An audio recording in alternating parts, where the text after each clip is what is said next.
就是中国精神，广西狼兵后裔，绝不认输。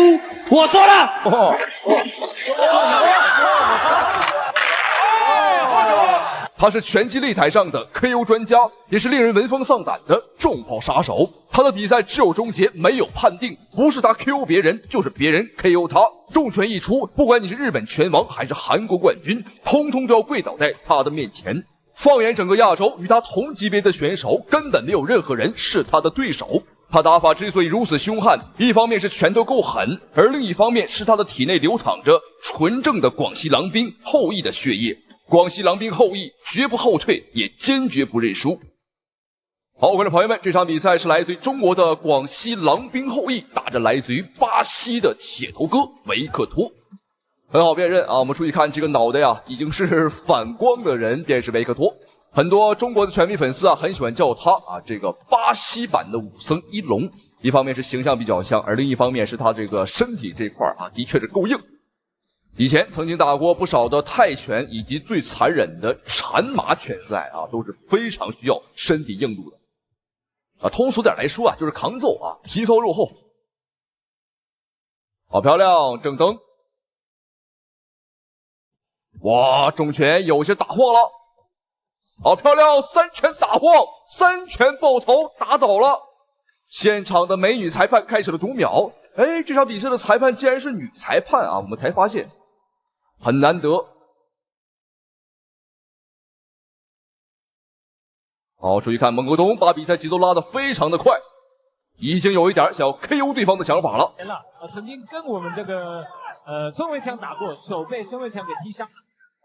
这个时候此时此刻，在台下蒙国东的教练正在告诉蒙国东啊要冷静。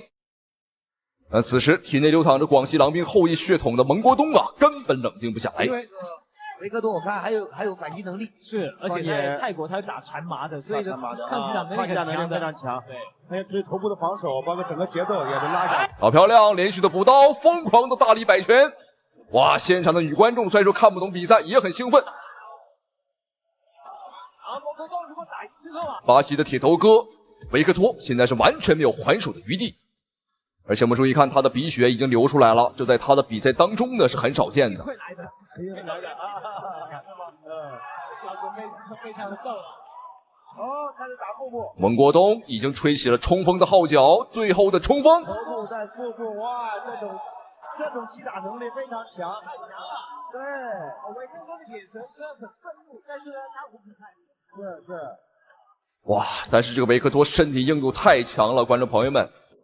有一点忘记和大家说了啊，这个维克托呢，他的生涯战绩啊，有一个非常有意思的点，那就是从来没有被 KO 过。也就是说他的身体硬度很高，但是蒙国东的比赛就有意思了，他所有赢下的比赛全部都是 KO 对手。所以当一个职业的运动员，好好的训练，在巴西没有办法，是那边环境比较差一点。对。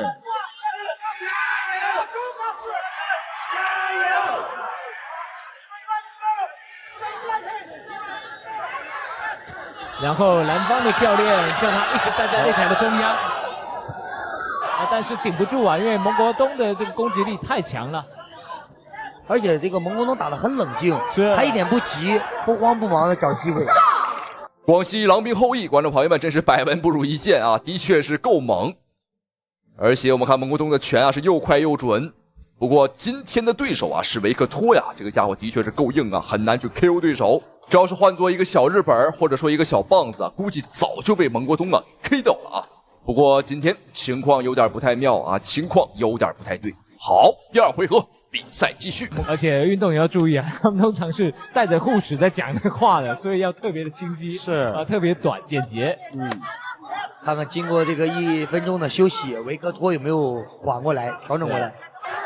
蒙国东刚刚一边推一边出腿啊，其实这是一个高难度的动作。他对着出了一拳，又推着又出一腿，上下结合的很好。是，这个后退的出拳跟出腿一定要练的。对，但是跟协调性有关系。是，他刚才这个躲闪的反击做得很好。是，是，然后对手的协调性就没，还有爆发力就没有他好。是，可能稍微要僵硬一些。对。我们看第二回合的蒙国东啊，明显是开始收油降速了。如果还像第一个回合那么打的话，蒙国东今天的比赛可能就难了，因为对方的硬度很高，如果不能保证KO 对手，那第3个回合那就不好打了。毕竟体能是有限的，但对方的抗击打能力在我看来好像是无限的啊！而且这个维克托呢，不仅抗揍他的进攻也很有力度，虽说慢，但每下呢都是非常的扎实非常敦实。这个时候就会加强进攻了。是，不能给他这种，就是说这种节奏，因为这种节奏的话，怕是被突然被对手抓住机会，对手气势就上来了，况且不能缓，况且对手呢是有一定能力的，是，不能缓的前提就是你要有充足的体力去压迫他，体力，他可能第一局冲的比较猛，然后体能现在有了一定的那个影响，需要第2局调整一下。那也只能是一个短暂的调整不能长时间的这样。国东点打得很准，但是呢，他力量有点下来了。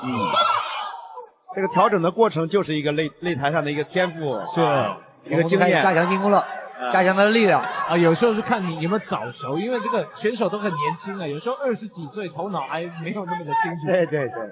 他等到头脑清楚的时候，身体打体能又不行了所以说，那我们怎么能保证在体能的情况下又有很好的头脑呢？可能要比他早一点练拳啦，有时候太晚练了已经来不及了。对，要早一点练拳。对，是很多都是小时候就开始，大概10岁之前就开始练。因为他这好，这边双方第2回合比赛结束，我们看蒙国东还有体能跳上围城和观众打招呼。说明蒙国东现在的体能储备是完全没问题的所以说接下来的终极回合第3回合，蒙国东应该是完全没问题。这边第3回合比赛开始了，红方蒙国东，蓝方来自于巴西的维克托他江湖人称巴西的武僧一龙，长得像这个抗击打能力也很像。漂亮，低扫腿，没错，多看看腿。对方脑袋硬，身体硬，我觉得这个腿未必很硬开始加强了这种密度和重击的击打，是因为孟国东在第1局展示了他绝对的这种击打的能力确实是击打能力很强。所以有机会 KO 对方就不要留情，不过这个维克托也是毅力也非常强，加上也很好，坚持到第3局挨了这么多重击。其实在心理素质上打过缠麻的会觉得打拳套好像不是那么痛，比较不会怕。对，他是加上他的身体的这种抗击打，加上意志的能力，心理承受能力强，是撑得下，综合性的一个这样的一个因素。所以说，你看他反击起来也是观众朋友们，现场两边的团队教练在台下都在喊，对方累了两边都在喊。但不过我看起来的话，感觉蒙国东的体能应该是好一些这个维克托看起来又更累第3回合最后的1分钟了，蒙国东今天能不能够 K 掉对手？搞不好这场比赛会打破蒙国东过去以往100%的 KO 率因为这个巴西铁头哥你看太硬了，我甚至怀疑他是不是没有痛觉有些软了。蒙国东的拳转身边拳，对方还了一个转身肘，两人都有些软。照这个情况看的话，想 KO 有点难了。主要在比较紧急的状况，就是大口呼气，不耻掉了，不耻脱落了。这个蒙国东每次把对手重击或者说需要去中立脚的时候，他都会面朝中立脚，然后看着底下的观众，对吧？等着观众帮他加油，然后给他鼓气。对，有可能要想一下待会要怎么打。冷静。对，最后10秒，现在2个人都开始用这种体能下降，用这种小的点拳，在控制对方的距离打点。好，比赛终于结束，两个人这场比赛真是诠释了什么叫做绝不后退。蒙国东也是没有丢广西狼兵后裔的脸，全程呢是不断的往前去顶和对方是硬碰硬打到了最后。虽然说没有产生 KO 吧，但是也足够证明了双方选手都是勇士。比赛最终结果，恭喜蒙国东演出判定战胜了维克托。同时也感谢屏幕前您的收看与支持，咱们下期视频不见不散。这位实力和颜值并举的姑娘就是王小花。她是格斗界跳舞最好的，也是舞蹈界打拳最。这个时候我们甚至什么都可以不用干啊，光是盘在对方的身上啊，就安德森很难受了。他非常非常顽强，非常顽强，就是打不倒的感觉。哎，这一拳打得很结实，打得很实。哎，这下怎么回事？哎，漂亮！哎，砸手，漂亮！哎，一拳前手拳，前手刺。巴西女拳王时隔6年再次来中国，点名要找张伟丽复仇，扬言要让张伟丽血债血偿，表示如果做不到就当场剃发做遗孤。张伟丽表示：“你千万别反悔。”好，观众朋友们，这场比赛是一场中国女拳王张伟丽的复仇大战。没错，又是一场复仇的戏码。对于张伟丽来讲啊，观众朋友们，复仇她已经是见怪不怪了啊，像吃饭和喝水一样常见。没办法，想让我们树大招风的前来挑战的人啊，从中国排队排到了法国，那真是一点都不夸张，太多了。好，我们来看一下今天来复仇的，穿着粉色小背心来自于巴西的女拳王艾琳·塞迪奥梅耶尔。她的年纪比张伟丽大了，应该是8岁啊。在6年前啊，这个艾琳输给了张伟丽，当时的她呢是风头正盛，怎么也没有想到会输给张伟丽这个毛头丫头啊。当年的确是毛头丫头，现在不是了啊，现在我们是中国女拳王啊，格斗女皇。好，进内围了啊，骨头顶膝，哇，看张伟丽打比赛就是带劲儿啊。不过要小心，张伟丽的话不要把对方的小胸衣啊、粉色小肚兜打掉了。刚刚是有一点点危险。倒不是怕张伟丽伤害他啊，主要是怕这个比赛如果真打掉了，那我们就看不着了啊。好，下潜抱摔，这个冲击还是很凶的。在六年前啊，艾琳是在站立这一块，也就是拳腿功夫啊，输给了张伟丽。看来这一次他是有备而来，主攻地面啊，来和张伟丽打的。不过此时我们看张伟丽的防抱摔相当稳健。2条腿摆开了一个弓箭步，可以说此时我们的底盘呢是坚如磐石。哦，小心，这个是真有劲儿啊，能把张伟丽扛起来。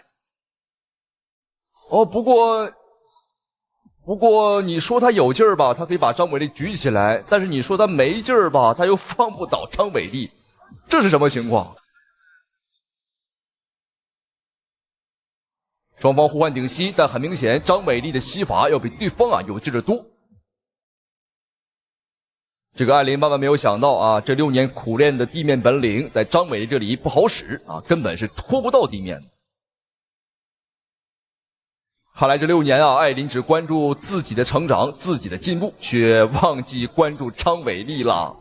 张伟丽现在是6边形战士，无论是拳腿功夫还是地面摔跤柔术啊，我们都样样精通。可以说啊，没有什么弱点，唯一可以诟病的点可能就是张伟丽的硬件条件了，也就是她的身高和臂展。那没办法，这天生的，我们也不可能把双腿敲断啊，重新接一块。艾琳的速度很慢啊，你看拳腿的组合，你看和张伟丽比起来根本不是一个级别。3轮车和跑车怎么比？比身材你赢了啊，比实力你不太行。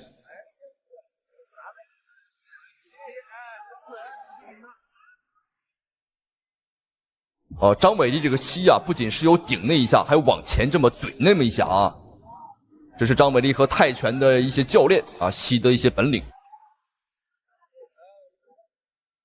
好，肘击。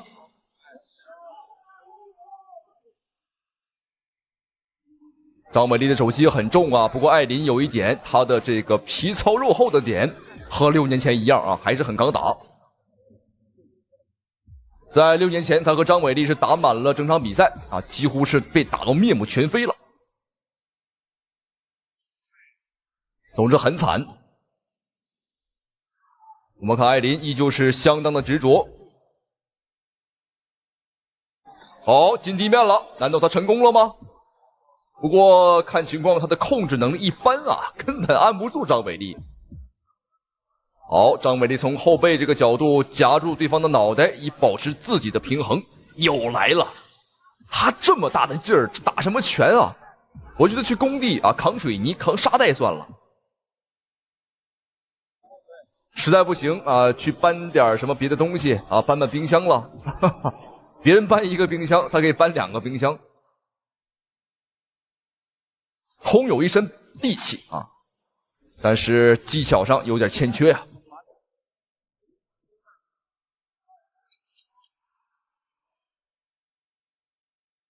这个角度张伟丽也不太好发力，只能是一点一点的蹭磨对方的这个血量。好，这边第一回合比赛结束，张伟丽的话几乎没用什么劲儿啊，全部的注意力啊都集中在了防摔这一块上，而这个艾琳呢则是卯足了劲儿啊，像一头牛一样。我们看艾琳啊，发型也散了。对面这个男人就是她的老公啊，她的这个老公呢很有意思，有的时候为了刺激她啊，喜欢给她来一个耳光。哎，还真扇上了。不过这种耳光的话，它并不是说家暴啊，而是这个为了给他点刺激，让他兴奋起来。好，这边双方比赛继续。哎，这个什么时候打开口了呀？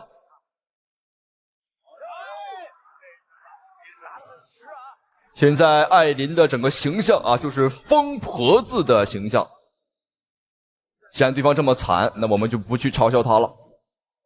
毕竟时隔6年啊，来复仇也挺不容易的。好，又来。其实这个艾琳呢，她实在是没办法啊，她是骑虎难下。打站立的话，拳腿功夫呢又打不过，只能通过摔跤呢来拖延时间啊，来试一试看一下能不能把张伟丽放倒。如果放倒的话，还有机会。但是很明显，你看张伟丽金鸡独立，就是这么稳。此时，艾琳的老公啊正在台下在指挥她去勾张伟丽的另外一条腿，这一条腿都没搬明白呢，搬2条腿。哎呦，异想天开呀！好，裁判见不下去了，将双方重新拉回到站立。哇，这2个肘，刚刚的2记肘都很重啊！哎，转身拿背了，我们看张伟丽的右臂已经抠了进去，再换到左臂。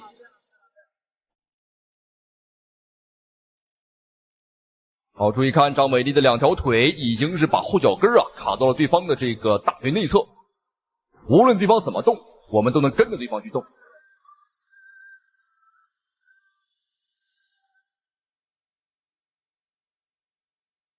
好，裁判又出手了，但是艾琳向裁判抛出了一个很有怨念的眼神呢，因为他不想打站立，他打不过呀。可裁判呢，见双方又没什么动作，没办法，只能把比赛啊重新拉回到站立。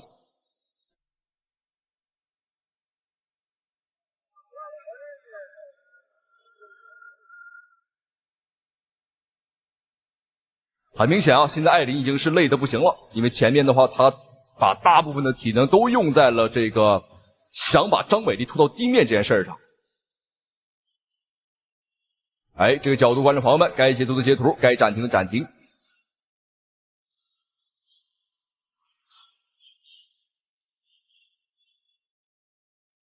好漂亮，金身的肘击，现在真的是头破血流啊！脸上的口子、头上的口子都有。上钩！哇，太惨了，这比6年前还要惨呐！这是何必呢？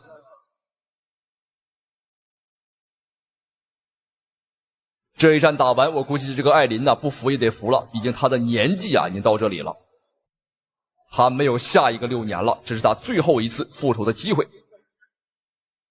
打不赢就出家啊！不是少林寺啊，尼姑庵欢迎你。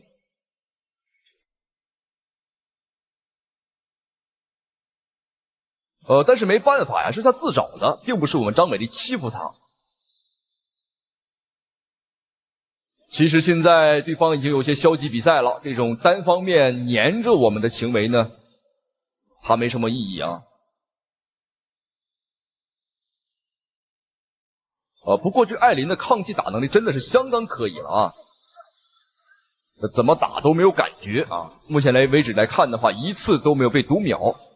要换的其他的女选手恐怕已经被 KO 了。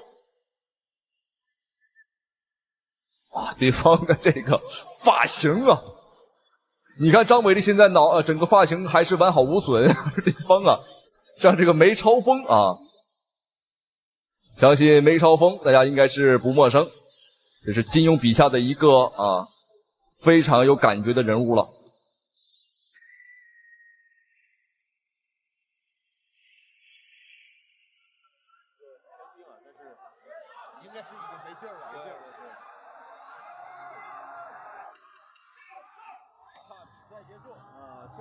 好，比赛结束，比赛结束。我觉得这对于艾琳来讲啊，也是一种解脱。再打下去的话，也是无谓的挣扎，也是单方面挨揍。比赛的话，最终没什么悬念，让我们恭喜张伟丽啊，结束了双方啊这场6年的恩怨大战啊，连赢2次。我们正所谓3局2胜嘛，这下应该也是打服了。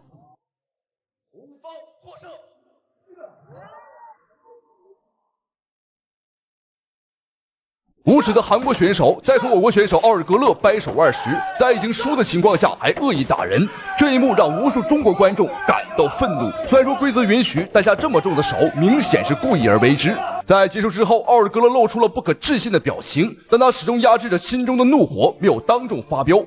当时我很生气，我一直压着火，到现在我还是压着火。不跟他闹。这个行为龌龊的男子名叫全亚律，在接受采访时，他竟然公开表态，输赢他根本不在乎，他的目的就是要打中国选手，无论对方是谁。看着对方在得逞之后露出了得意洋洋的表情，双方团队不欢而散，各自回去为接下来的实战做准备。而韩国棒子的队友还在为他刚刚龌龊的行为沾沾自喜。而我们中国选手在车上也表现出了强烈的不满，真的是没有想到，竟然让韩国人给欺负了。这换成我去，多危险了！整个我们中国队都觉得很过分，就是太不礼貌了。双方团队到达了实战场地，各自准备接下来的实战对决。而为了使第一场比赛能够顺利拿下，打响一场开门红，我们中方团队直接掏出了一张王牌，严小南霸气出战。严小南目前在国际擂台可谓是一人之下，万人之上，他仅次于张伟丽，碾压其他一众的国际高手，是目前 UFC 女子草量级别排名世界第一。而韩方团队这一边也派出了自由练习跆拳道的美少女，比赛还没开始，他就狂言他会 KO 严小南。就是太不礼貌了，我觉得他跟我不是一个档次。严小南可以说是十分的自信，连护具都没有带。双方的队长都在台下紧张的关注着。比赛中的严小南更是没有令我们失望，在不带护具的情况下，单方面吊打韩国的美少女，不仅多次把对手打趴在地，还让对手的鼻梁遭了殃，当场被踢断。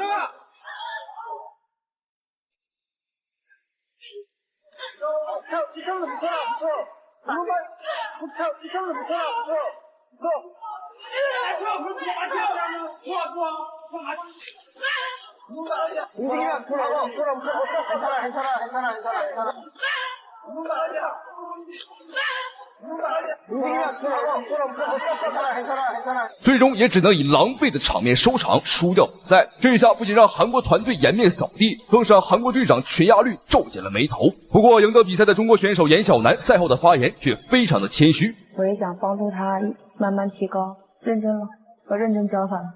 而韩国团队为了扳回一城，也掏出了自己的王牌，一个重磅级选手，他就是金在勋。在接受采访时，他曾表示自己是日本山口组的成员，也就是混黑帮的。不过早在半年之前，他曾和我们的中国选手奥尔格勒有过一次交手，只不过当时输得相当的惨，不到半分钟就惨遭 KO。不过这一次他信心满满，表示自己是要为韩方团队扳回一城。而面对金在勋，中国选手张建军表现得丝毫不惧，在接受采访时也是相当的自信。一想起明天他挨揍，挺心疼。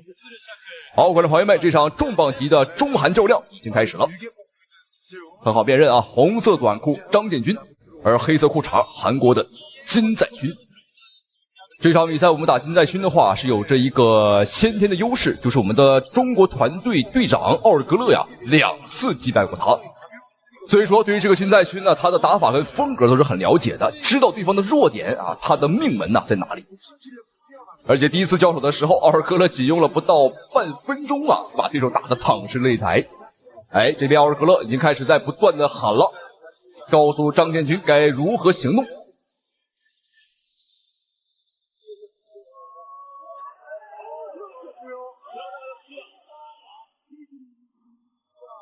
而我们注意看，韩国团队这边也没闲着，在给金在新不断的布置战术啊，出一些个阴招、损招。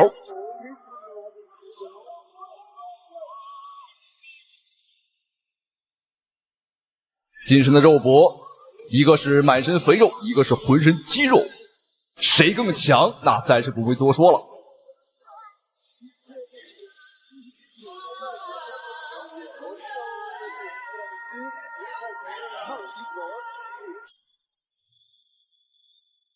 张建军本身就是练习摔跤出身，所以说是有童子功的，贴身肉搏呀，完全不怂对手。哦，双方的拼拳。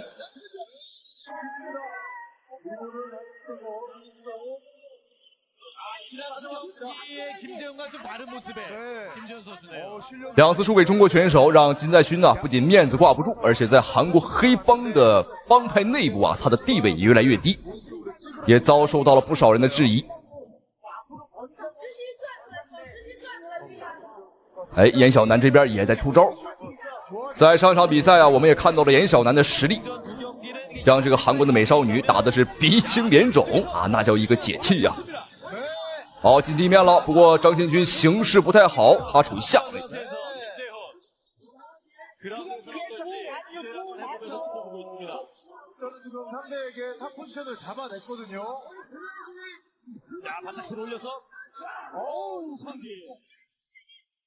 其实相较于格斗来讲张建军最拿手的并不是打拳击他是一个健美的职业选手。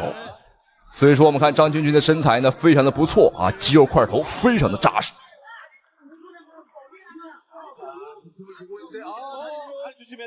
好，想锁腿，错过了一个好机会。毕竟是半路出家，所以说这个柔术并不是那么的顶级。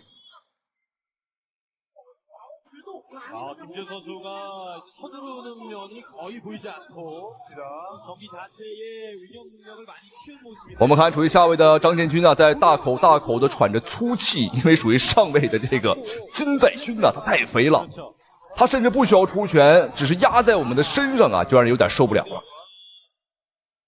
哎，这边裁判终止了比赛，告诉张建军应该是让他积极反击，如果再不反击的话可能会判输了。这个裁判也相当出名了，可以说在世界上最大的格斗赛事，综合格斗赛事你都能够看到他的影子。何伯迪恩，漂亮哇！前手有打晃，台下的中国团队已经相当兴奋了。哦，小心这一拳，张建军是轮空了。作为一个重磅级选手，拳头轮空是很危险的。我们看金在勋，哇，疯狂的打拳。我们看他这个不是打拳这像这个野狗刨土一样，看起来很凶，拳头密度也很高，但是每一拳都落在了张建军的防守上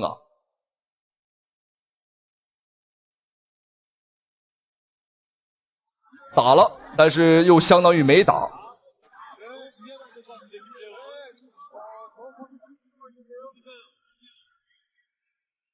好，拳速慢下来，打累了，想靠一下休息一下，被一把推开。这下要换成张建军进行反击了。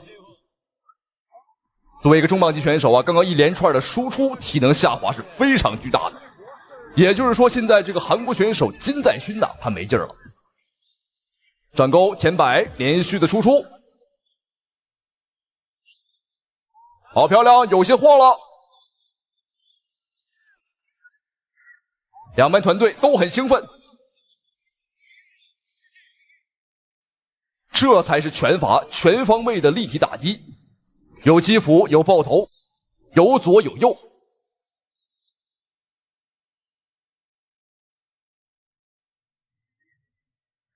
好，不行了，软了，这个时候已经软了。裁判介入，比赛结束。这是韩国的黑帮打手金在勋第3次输给中国选手。我们看韩方团队和韩方的队长都相当的恼火了。没办法，这就是你们赛前欺负我们的下场。在那种场合我们不和你们斤斤计较，但是在真正的搏击擂台上，我们不可能手下留情，也不可能输给你们韩国人。